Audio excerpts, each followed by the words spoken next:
네, 21대 국회 첫 국정감사가 시작됐습니다. 여야의 치열한 기싸움이 예상되는데요. 김성환 시사평론가, 최수영 시사평론가와 함께 짚어보겠습니다. 어서 오세요. 네, 안녕하세요. 네, 오늘 국정감사 시작됐습니다. 21대 첫 국정감사인데 오늘 오전 10시부터 시작이 됐는데 시작이 됐음에도 아직까지 증인 채택 문제가 마무리되지 않은 상임위들이 많이 남아 있습니다. 물론 증인 채택 문제 매 국정감사 때마다 가장 충돌하는 포인트이기는 합니다만 이번에는 좀 어떻게 좀 예상을 하십니까? 이번에도 예년과 별로 다르지 않은 모습이 나타나고 있다 이렇게 생각이 되고요. 그러니까 국감이 본래 기능에 충실하기보다는 오히려 상대 당을 흠집내거나 아니면 정치적으로 공격하기 위한 목적으로 국감을 활용하는 그런 게 오히려 더 중요하게 받아들여지고 있는 분위기이기 때문에 이런 현상이 나타나고 있는 것으로 보이거든요. 그러니까 국감은 사실 정부 행정부가 어떻게 지금 운영되고 있는지 그 부분에 대해서 감시 감독을 하겠다고 하는 목표를 가지고 있는 거 아니겠습니까? 그러면 정부 행정부에 있어서의 어떤 감시 기능을 작동할 수 있도록 하는 그런 이제 송곳질이나 이런 것들이 있어야 되는데 그런 것보다는 오히려 마당 깔아주면 거기에서 여야가 싸우는 이런 역할에 오히려 충실하려고 하는 거 아닌가 싶습니다. 그러니까 그런 면에서 지금 이제 국감 증인 채택 문제만 가지고 서로 간에 힘겨루기를 하기보다는 정부 기관에 있는 기관장을 출석시킨다거나 아니면 장차관도 마찬가지지만 필요에 따라서 그런 부분에 대해서 국회의원들이 제 역할을 좀 해주길 기대하는 마음입니다. 어떻게 좀? 그러니까 저도 마찬가지입니다. 더군다나 지금 코로나 위기에서는 더 압축적이고 생산적이고 돼야 되는데 이렇게 지금 증인 채택을 갖고 사실 파행은 가지 않았습니다만 이제 국감 일정만 합의해놓고 아직 증인 채택은 여야가 아직 난항 중인데 저는 조금 이런 생각을 해봤으면 좋겠어요. 저는 180석 가까운 의석을 가진 거여가 좀 이런 문제들은 일정 부분 좀 양보하고 왔으면 어땠을까? 저는 증인 채택을 다 받아달라는 것이 아니라 어쨌든 국정감사라는 것이 1년 농사이자 또 야당의 입장에서는 야당의 시간이기도 하거든요. 그렇다면은 일정 부분 추미애 장관 같은 경우에는 이미 검찰 수사가 나온 거니까 그렇다 치더라도 지금 북한 해역에서 어쨌든 피살된 공무원에 대한 문제는 어쨌든 국민적 논란이 있기 때문에 이 부분에 대해서는 조금 열린 자세로 증인 채택을 받아주었어도 또 그 유가족이 하겠다고 했었으니까 이런 점들은 꼭 국회가 어떤 사법기관처럼 잣대를 들이대는 것이 아니라 좀 국민의 여러 가지 목소리를 듣는 그런 어떤 종합적인 공론의 장이라고 생각하면은 조금 여당이 좀 정치력을 발휘해서 일부 정도는 좀 받아줬으면 어떻을까. 근데 거의 안 받다 보니까 이제 야당 입장에서는 이게 방탄 국감이냐, 이게 호위 국감이냐 이런 지적을 하는 거죠. 그래서 그런 점은 조금 아쉽게 좀 느껴집니다. 그러니까 국방위 얘기를 해주셨는데 국방위 외에도 사실 국토위, 환노위에서도 증인 관련해서 선임이 되지 않는 부분도 있습니다. 국토위 같은 경우에는 박덕흠 의원 의혹 관련된 부분에서도 증인 채택이 되지 않는 부분이 있지 않습니까? 이 부분은 또 여당의 탓으로만 또 할 수 없는 그렇죠. 부분이잖아요. 아니, 그런 부분들은 야당이 요구하는 만큼 자신들의 물론 지금 제명은 되었고 이제 당 소속이 아닙니다만은 그러나 야당 입장에서는 분명히 얼마 전까지는 우리 자당의 소속이었기 때문에 이 부분에 대해서도 좀 유연하게 발휘했어야 여당이 요구하는 좀 어떤 이른바 어떤 당위성이랄까 이런 것들이 좀 있었는데 이런 부분은 안 되고 여당에만 요구하는 것들은 국민의 눈에서 봤을 때도 형평의 논리에 좀 어긋나지 않느냐 이런 또 부분들이 있겠죠. 근데 왜 국회의원들은 자기 동료의식만 발휘하려고 하는지 저는 잘 모르겠어요. 그러니까 지금 박덕흠 의원 같은 경우에는 검찰 수사에 이제 들어간 고발을 당한 상태지 않습니까? 검찰 수사를 받아야 되는 상황이기도 합니다. 더구나 중요한 거는 이해충돌 방지에 관한 문제가 직접적으로 연결되는 거예요. 그러니까 이거는 박덕흠 의원뿐만 아니라 모든 국회의원이 해당될 수 있는 사안이기도 하거든요. 그러니까 다양한 의혹 제기가 또 이루어지고 있는 상황이기도 하고요. 그러니까 그 의혹 제기가 무분별하게 제기되는 것은 저는 개인적으로 좋아하지도 않고 반대하는 입장입니다만 국회의원이 국회의원직을 수행하는 과정에서 자기 가족 회사가 피감기관으로부터 공사를 수주했다. 그런데 그게 공개 경쟁 입찰이 아니라 제한 입찰을 통해서 그걸 받아가는 과정이 혹시 문제가 있는지 없는지 확인할 수 있지 않겠습니까? 예를 들면 피감기관이 그 국회의원과 이해충돌 소지가 있는 회사에 어떤 기준에 따라서 지금 공사를 발주하고 있는 것인지 이런 부분에 대해서 굳이 박덕흠 의원과 관련돼 있는 증인 채택을 하지 않아도 피감기관을 통해서 확인할 수 있는 방법들도 있잖아요. 근데 그런 내용조차도 우린 다르지 않겠다 이렇게 얘기하는 것은 저는 좀 문제가 있다고 보고요. 이상직 의원도 역시 사실은 마찬가지입니다. 노동 문제에 있어서 그런 이상직 의원을 굳이 거론하지 않더라도 그런 문제에 있어서 그러면 어떻게 대처할 것인지 그리고 저비용 항공사들 지금 굉장히 많이 만들어놨는데 저비용 항공사들이 이런 문제에 봉착했을 때 그러면 정부는 어떻게 대처할 것인지 이런 얘기 할 수 있잖아요. 근데 그 의원이 들어가 있다는 것만 하나만으로 모든 것들을 다 거부하려고 한다거나 이렇게 하는 것은 좀 바람직하지 않다고 저도 보고요. 한마디 덧붙이면 국민 모두가 법 앞에 평등하잖아요. 그러면 국회의원들이 국정감사를 하는데 국회의원이라는 이유로 증인에서 빠진다거나 혹은 그 관련한 일에서 논외로 벗어난다거나 하는 것은 국민의 눈에는 굉장히 이건 불합리하게 비춰질 수밖에 없는 거죠. 그러니까 오히려 저는 21대 국회가 이런 점에서는 좀 달라진 모습을 보였어야 하지 않느냐 그런 아쉬움은 좀 사실 저도 있습니다. 알겠습니다. 그러니까 탈당을 그냥 꼬리 자르기식으로 했다고 하는 비판에서 자유로울 수 없다 이렇게 생각이 되고요. 예. 하나 이제 아까 말씀하셨던 거에서 좀 덧붙이고 싶은 것은 뭐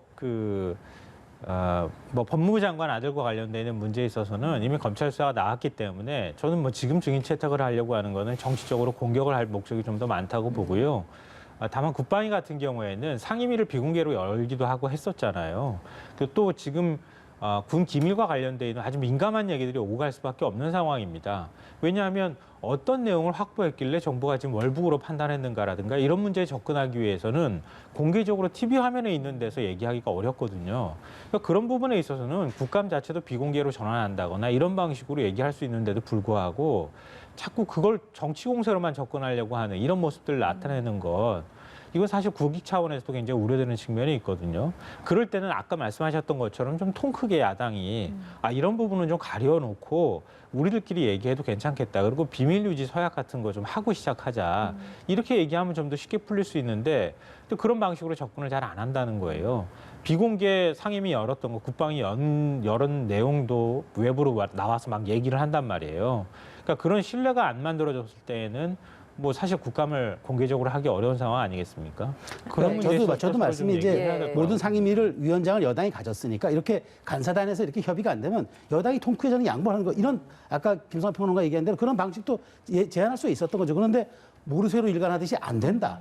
그러니까 그럴 수 없다. 이렇게 되면 예. 평행선을 굴 수밖에 없지 않겠습니까? 알겠습니다. 앞서서 뭐 증인 채택과 관련된 부분 이야기는 했습니다만 사실 화제를 모으는 증인들에 대한 문제도 항상 매해 나오는 부분이에요. 그러니까 올해 같은 경우에는 팽수, 이근대위, 백종원 대표 이분들에 대해서 증인 출석을 요청을 했다가 결국에는 다 지금 안 나오게 된 상황이거든요. 이런 문제 좀 어떻게 좀 보십니까? 왜 매해 이런 거론들이 나오는 것 같아요? 뭐 한 문장으로 정리하면 튀어야 산다 뭐 이런 거 아닌가 그런 생각이 드는데요. 뭐 팽수한테 수익 배분을 제대로 하는지 그리고 뭐 휴식을 제대로 주는지 꼭 팽수 불러야지 알 수 있습니까? EBS 통해 가지고 얼마든지 알 수 있는 사실인데도 불구하고 굳이 팽수를 부르겠다고 하는 것 물론 나중에 가서는 많아도 괜찮다 이렇게 얘기는 하긴 했지만 그것 자체가 내가 뭔가 한 건 해보겠다 이런 사고가 좀 깔려 있는 것 같고요. 저는 팽수가 안 나오길 천만다행이라고 생각합니다. 팽수가 나왔더라면 아마 그 부른 국회의원이 아주 난처한 상황에 처했을 가능성이 높다고 생각합니다. 이근대위 같은 경우에는 최근에 뭐 유튜브 스타로 많이 뭐 뜨기도 하고 예. 방송에 또 출연하기도 했는데요. 총검술 폐지 문제를 굳이 이근대위 불러야지 알 수 있습니까? 제가 가서 얘기하면 안 될까요? 뭐 이런 건데요. 그러니까 사실 국회의원들이 욕심이 나겠죠. 당연히 또 초선 의원들이 많은 상황에서 이렇게 한번 좀 다른 국감 증인들, 이색 국감 증인들을 불러가지고 질의하는 장면이 나가게 될 경우에는 굉장히 큰 홍보 효과를 누릴 수는 있겠지만 그게 본질적인 문제에 얼마나 잘 접근할 수 있는가 이런 건 좀 별개의 문제인 것 같고요. 예. 지금 국회의원들이 혼동하면 안 되는 게요.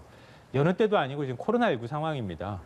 뭐 국민들도 굉장히 좀 예민해져 있는 상황이에요. 그러니까 이렇게 뭔가를 튀겠다고 해서 불렀다가 제가 볼 때는 역효과가 날 가능성이 굉장히 높습니다. 굉장히 날카로운 눈으로 바라보고 있거든요. 또 예민하게 보고 있는 상황이기 때문에 어설프게 불러서 나중에 가서 큰 화당하지 않도록 하는 게 오히려 낫다고 생각합니다. 예. 그러니까 이근대위 같은 경우에는 사실 국방위도 아니고 법사위에서 그러니까 이제 증인으로 이제, 채택되면서 그러니까 이제, 채택하려고 하면서 좀 논란이 된 바 있지 않았어요? 그러니까 이런 게 이근대위 같은 문제도 그렇지만 이제 이게 바로 일종의 스타 캐스팅이에요. 그러니까 화제성이 있는 사람들을 불러서 이제 주목도를 높이고 관심도를 끌겠다는 거죠. 근데 이게 국감의 본질과 무슨 관계가 있습니까? 저는 국감의 본질은 그 이색 소품이라든가 또 이색 증인 이런 것들이 아니라 정말 국회가 해야 할 고유의 권능을 해야 되는데 오늘의 한 언론 보도를 보니까 어이없는 게 하나 있더라고요. 16개 상임위 가운데 5년간 국감 채택 보고서를 채택을 해가지고 넘긴 상임위가 8개밖에 안 된다는 거예요. 그러면 절반은 국감을 해놓고는 보고서를 채택하지 않으면은 거기 피감기관은 여기에 대해서 응답할 의무가 없어요. 그러니까 이 국회가 자기의 주어진 그런 권한을 행사 안 하고 오히려 이렇게 보여주기식 쇼맨십만 간다니까 국정감사가 자꾸 이렇게 그 국민들로 눈높이에는 희화화되고 자꾸 예. 이렇게 정쟁으로 보여지는 거죠. 네, 이런 점 알겠습니다. 좀 개선해야 될 예. 필요가 있다고 보여집니다. 예. 국방위에서의 가장 쟁점이라고 한다면 아무래도 연평도 피격 공무원 사건과 관련된 부분일 것 같습니다. 네, 아무래도 그럴 수밖에 없을 것 같고요. 뭐 국민의힘이 적극적으로 이 부분에 대한 문제 제기를 하고 있는 상황이기 때문에 더군다나 이제 북한 문제와 관련되어 있는 부분에 있어서는 그동안의 보수 진영에서 굉장히 예민하게 또 받아들이기도 하지 않았습니까? 더군다나 이번에는 우리 국민의 그 생명을 앗아가는 이런 문제까지 연결이 됐기 때문에 국민들의 관심도 굉장히 높아서 공세가 좀 예상이 되는데요. 저는 근데 북한과 관련되어 있는 문제에서 그동안에 이제 국민의힘 그것도 전신인 보수 정당에서 접근하는 방법은 그러니까 북한은 비성적인 국가다. 그러니까 비정상적인 국가다. 이런 걸 전제로 하고 얘기했어요. 그러니까 북한은 그래서 핵을 절대 포기할 리가 없다. 핵 협상 이거는 기만이다. 이런 식의 논리적 구조를 가지고 있었거든요. 근데 이번에 접근하는 방식을 보면요. 북한이 마치 정상국가인 것처럼 자꾸 접근하고 있어요. 그러니까 예를 들면 그런 거죠. 북한이 비정상적인 국가이기 때문에 저런 식의 태도를 보이는 거 아니겠습니까? 그럼 비정상적인 국가가 어떻게 대처할 것인가? 우리가 대처할 수 있는 방법들은 어찌 보면 실종돼서 북한 해역으로 들어갈 경우에 우리가 취할 수 있는 조치가 뭔가? 네. 이런 부분에 대한 것들이 있는 거예요. 그럼 그 정보를 어떻게 확보할 것이며 그렇게 됐을 때 지금 군 통신선까지 모두 단절이 된 상태에서 그럼 우리 군은 어떤 한계를 갖고 있는가? 이런 부분을 하나하나씩 따지고 들어가야 되는데 근데 지금 국민의힘 쪽에서 주장하는 걸 보면은 우리 정부가 밝힌 내용하고 북측이 밝힌 내용하고 적당히 짜집기 위해서 국민의힘이 받아들이고 싶은 내용만 받아들이고 그리고 정부가 밝힌 내용 가운데 첩보나 정찰 자산을 통해서 확보한 내용도 다 이제 인정 안 하고 부인하고 그러니까 마치 상황을 합리적이고 정상적인 상황인 것처럼 이해하고 거기에 따라서 비정상적인 것을 따지고 들어가는 이런 모습을 보인다는 거예요. 우리가 일반적으로 편향성을 얘기할 때요. 편향성이 왜 발생하느냐면요. 현실은 합리적이지 않기 때문이에요. 그러니까 우리가 세상이 공정합니까? 라고 물어봤을 때 대부분의 분들은 세상은 공정하지 않아 라고 하는데 우리가 머릿속으로 생각하는 세상은 공정한 거예요. 그러니까 공정하지 않은 세상에 살면서 공정함에 대해서 얘기하기 때문에 편향성이 생기는 겁니다.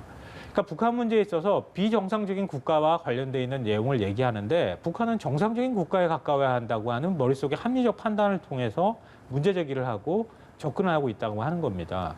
그러니까 이런 부분에 대해서 자꾸 질의를 하기 시작하면 사실 한도 끝도 없는 거예요. 그러니까 그런 방식들 사고의 틀을 좀 깰 필요가 있다고 저는 생각합니다. 예. 그러니까 저는 좀 두 가지 트랙에서 좀 말씀드리고 싶은 게 첫 번째 하신 말씀은 제가 어쨌든 국방위 차원에서는 좀 제가 보기에 국민의힘이 지난번 대정부 질의 같은 우를 범하면 안 될 것 같아요. 그러니까 기본적으로 그때 추미애 장관의 모든 질의를 집중하고 하다가 나머지 다 놓쳤잖아요. 마찬가지로 이번에 여기에만 집중하다 보면은 제가 보기에 뭐 우리 전자권 전환이라든가 진짜 북핵 등 안보 현안이라든가 또 국방계획 같은 정말 보수 정당이 좀 가져야 될 것 그걸 놓칠 수 있어요. 그렇기 때문에 저는 여기에 대해서 약간 힘을 분산해서 그 공무원 우리 피살 사건에 대한 것은 별도로 질의하고 또 이 부분에 대해서 질의하는 분들 따로 나와야 됩니다. 그러니까 그거는 제가 하나 지적하고 싶고요. 두 번째 김성환 평론가 지금 말씀 주셨는데 저는 어쨌든 국방부의 이 초기 대응은 굉장히 문제가 많았어요. 일단 앞뒤 말이 바뀌었고 그다음에 어쨌든 저는 그래요. 대통령께서 8.15 경추사 통해서 이런 말씀하셨거든요. 대한민국은 단 한 사람의 국민도 포기하지 않을 것이다. 여기에 가장 일선에 서 있는 게 국방부입니다. 그렇다면 초기 대응이 어떻게 됐느냐. 김병기 의원 저렇게 얘기했지만 저는 국방위에서 좀 따져야 될 문제가 있다고 봐요. 그렇기 때문에 어쨌든 저는 자국민이 비인도적으로 북한 수역에서 됐는데 거기에 대해서 엄중 항의한다든가 시신수습이라든가 그다음에 돌려받는 과정 그다음에 송환 진상규명 이게 제대로 지금 프로세스가 안 돼 있어요. 북한의 공동조사 제안했는데 열흘간 아무런 답이 없잖아요. 그럼 우리는 북한의 하회가 올 때까지 기다려야 됩니까? 저는 그거는 아니라고 해요. 저희 계속 요구해서 압박을 해야죠.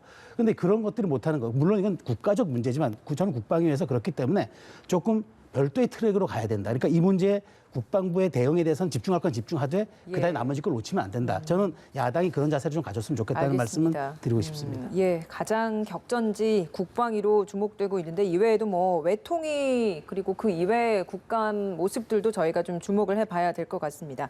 앞으로 20일간 진행이 되니까요. 이 내용은 매일 정치 대담을 하면서 다뤄보도록 하고요. 오늘은 좀 주제를 바꿔보겠습니다. 정치권에서의 또 다른 화두 중 하나가 바로 공정경제 3법 그리고 노동관계법 이 부분입니다. 김종인 위원장이 사실 공정경제 3법에 있어서는 이미 긍정적인 입장을 내놓은 상황이었는데 여기에 더해서 노동관계법도 함께 좀 개정하자 이런 이야기를 하고 있습니다. 그러니까 주호영 원내대표 역시도 처음에는 공정경제 3법 반대를 했다가 노동관계법 같이 하는 것이라면 나도 동의한다, 함께 하자 이렇게 이야기가 나오고 있습니다. 이낙연 대표는 어제 바로 제안을 거부하는 입장을 밝혔거든요. 네. 그러니까 점점 이게 여야 간에서의 좀 셈법이 좀 복잡해지는 것 같아서요. 어떻게 풀어야 셈법이 되겠습니까? 복잡하지 않은 걸 복잡하게 만들고 있잖아요. 지금 김종인 비대위원장은 얘기하잖아요. 두 가지가 연계되어 있는 것이 아니다. 그러니까 공정경제 3법 하는 대로 하고 그리고 노동관계법도 좀 나중에 가가지고 논의해서 충분히 논의한 다음에 처리하도록 하자. 이런 식의 태도를 보이고 있는데 갑자기 주호영 원내대표가 두 개는 같이 세트로 묶어서 가야 됩니다. 이렇게 얘기를 하고 있다는 거예요. 그럼 김종인 비대위원장의 생각은 뭡니까? 그동안에 김종인 비대위원장이 얘기해왔던 경제민주화는 뭡니까? 그러니까 김종인 비대위원장이 던져놓은 공이잖아요, 지금. 근데 슬쩍 던져놓고 난 다음에 자기는 발쓱 빼고 그리고 난 다음에 원내대표가 나서서 이거 한 세트로 가는 겁니다. 이렇게 얘기해버리면 그게 김종인 비대위원장의 뜻이라고 생각하지. 그럼 누구의 뜻이라고 생각하겠습니까? 그러니까 이렇게 만들어 놓으니까 공정경제 3법도 통과할 의지가 없는 거구나 이렇게 판단할 수밖에 없고 민주당 입장에서 사실 공정경제 3법은 물론 이제 받아들이는 거에 따라 다르겠지만 재벌 체제 내에서 재벌 총수 일가의 전횡을 막기 위한 목적이 제일 큰 거예요. 그러니까 그거는 기업 운영에 있어서 기업 운영의 투명성과 관련되어 있는 문제. 총수 전횡을 막고 기업이 좀 더 선진화된 방식으로 운영될 수 있도록 하는 또 감시와 견제가 어느 정도 이루어질 수 있도록 하는 것. 그리고 소비자의 권리가 좀 더 올라갈 수 있는 지금 그 집단 소송제 문제도 마찬가지고요. 그러니까 그런 문제하고 연관된 것이지 이게 무슨 재벌 체제 자체를 완전히 다 흔들어 놓겠다고 하는 것도 아니에요.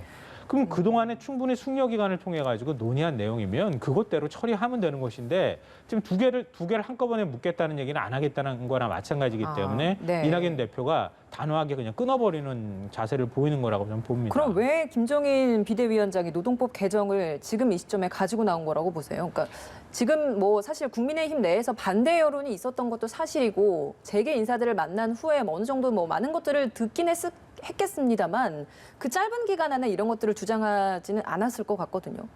그러니까 그 광화문에 모이시는 이른바 이제 아스팔트 보수라고 하는 이런 그러니까 강경 보수에 대한 태도가 달라지는 거랑 전 별반 다르지 않은 거라고 생각해요.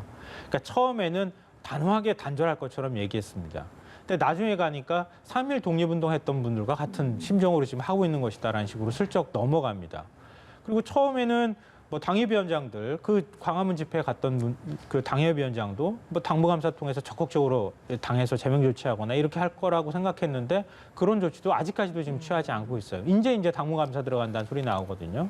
그러니까 이렇게 태도가 달라지는 것 결국은 당의 기반을 위해서 보수층을 끌어안아야 되겠다 이런 생각하는 것이고 그건 역으로 말하면 기존의 당의 정체성으로 다시 되돌아가고자 하는 것이랑 관련이 있는 것이다. 예. 관성에 끌려가고 있는 것이다라고 저는 생각합니다. 그거랑 똑같이 비교하면 이번에 공정경제 3법하고 노동관계법 제정하는 거 한 세트로 묶어가는 것도 결국은 이전에 미래통합당 그 이전에 새누리당, 한나라당 시절로 다시 되돌아가는 그 관성에 끌려가는 거라고 봅니다. 정치적인 판단이 작용한 것이다라는 말씀하시는 것 같아요. 저는 제가 보기에 김성환 평론가 너무 과도하게 해석을 하신 것 같아요. 네. 사실 공정경제 3법 저도 때가 되었다고 봅니다. 우리 사회가 충분히 이걸 지금 논의할 수 있는 그런 성숙된 지금 분위기도 돼 있고 또 정치권에도 여야가 일정 부분 여기 합의했어요. 저는 이건 별도로 처리하고 다만 지금 우리 코로나19 시대가 와서 노동 현장, 산업 현장이 다 변하고 있잖아요. 그리고 지금 사실 노동계만 이제까지 개혁의 무풍지대라는 소리까지 들었어요. 그럼 당연히 여기에서도 노동관계법을 해야죠. 그런데 이것을 둘을 패키지로 처리하듯이 마치 딜하듯이 하는 건 저도 그거는 온당치가 않다고 네. 보고 다만 이 문제는 시기가 도래를 한 거예요. 그러면 원래 유럽의 어느 나라를 보더라도 노동개혁법은 진보 정부를 자처한 정부들이 처리를 했어요. 그래야만 이게 동의를 받습니다. 보수 정부가 하면 탄압으로 비춰지니까. 그런데 이것을 꺼내든 게 보수 정당이에요. 그렇다면 거꾸로 이 진보임을 자처하는 여당이 이 문제를 좀 받아야 되는, 통크게 받아야 되는데, 물론 패키지로 하는 건 제가 잘못됐다고 이야기합니다만은 이 문제를 논의할 시기가 되었어요. 그렇다면 이 문제를 공론의 장으로 끌어들일 생각을 해야 되는데 저렇게 무조건 노동관계법 안 된다. 오히려 거꾸로 그러니까 노동계 눈치를 보는 것 아니냐. 가장 주요 지지층에 대한 그 눈치 보기 아니냐. 이런 지적이 나올 수도 있는 거죠. 그렇기 때문에 몰아서 같이 딜하는 거는 저도 온당치 않다고 보지만 이건 별도의 트랙으로 놓고 본다면은 당연히 지금은 이것을 논의할 시기가 되었고 또 국민의 공론의 국회에서 정책과 제도로서 이것을 뒷받침할 때가 되었다라는 점은 제가 보기에 꼭 말씀드리고 싶습니다. 노동개혁이나 한국의 노동시장이 이중구조를 갖고 있다거나 이런 문제가 심각하다고 하는 것을 인정하지 않는 건 아닌 거라고 봐요. 그러니까 민주당도 그런 문제에 있어서 심각성은 알고 있다고 보고요. 근데 노동 문제는 사실은 접근 방식을 어떻게 하느냐에 따라서 큰 차이가 있다고 보는데요. 그러니까 뭐 지금 문재인 정부 들어서고 난 다음에 전국민 고용보험제 만들어야 되겠다. 이게 지금 김정인 위원장이 얘기하는 것처럼 4차 산업혁명 시대에 이제 비정규직이 늘어나고 시간제 일자리 늘어난다고 하는 거랑 관련이 있는 거예요. 그럼 최소한 접근하는 방식을 고용보험이나 이런 것들을 좀 밑바탕 고용 안정망을 밑에서 탄탄하게 하면서 그다음에 지금 얘기하는 것처럼 유연근로제라든가 이런 것들 도입하는 문제를 같이 논의를 해야 되는 것이지. 그럼 그런 기본적인 고용 안전망에 대해서도 지금 그러면 국민의힘은 무슨 입장입니까? 그러니까 그런 것부터 하나하나 만들어가면서 경사노이든 아니면 노사정위원회든 간에 하나하나씩 개혁하는 작업들을 해나가야 되는 건데 네. 그런 과정들이 지금 하나도 진행되지 않은 상황에서 노동관계법 얘기를 뜬금없이 툭 던져놔요. 던져놓으니까 결국은 해석하는 사람 입장에서는 공정경제 3법 통과하는 거 명분을 만들어서 반대하기 위해서 저러는 거 아니냐 이렇게밖에 해석이 안 된다는 알겠습니다. 거죠. 그래서 저도 별도의 트랙이라고 얘기를 했고 그래서 그렇게 하면 안 돼, 그렇게 가면 안 된다고 보는데 그래서 지금 각 언론이 제목을 뽑는 게 그렇잖아요.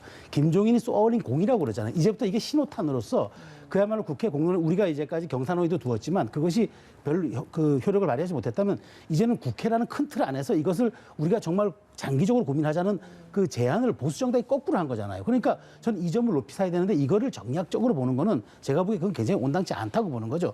거꾸로 이 문제를 여당이 적극적으로 받아서 자 그러면 아까 얘기한 대로 처음서부터 그러면 복지 체제에서부터 같이 논의해 보자라고 저는 받아주는 게 맞다고 봅니다. 그렇게 해서 처음부터 시작해야지 그 법을 통과시키기 위한 밑바탕을 논의하지 않자고 하는 게 김종인 대표의 뜻이 아니잖아요. 그렇다면 저는 이 문제는 조금 전향적으로 좀 보는 자세가 필요한데 예. 여당이 노동 문제만 나오면 조금 좀 거부감을 갖는 그러니까 여기에 대해서는 자꾸 후순위로 두려는 그런 의도가 보이는 것 같아서 저는 좀 이미 다 안타깝다는 얘기 거죠. 나왔어요. 알겠습니다. 예. 박근혜 정부 시절에 추진했던 노동관계법 얘기, 파견근로도 마찬가지고요. 그다음에 유연근로제도 그렇고 노조가 파업했을 때 노조의 파업이 정당한지를 확인하는 것, 그리고 대체근로 도입하는 것.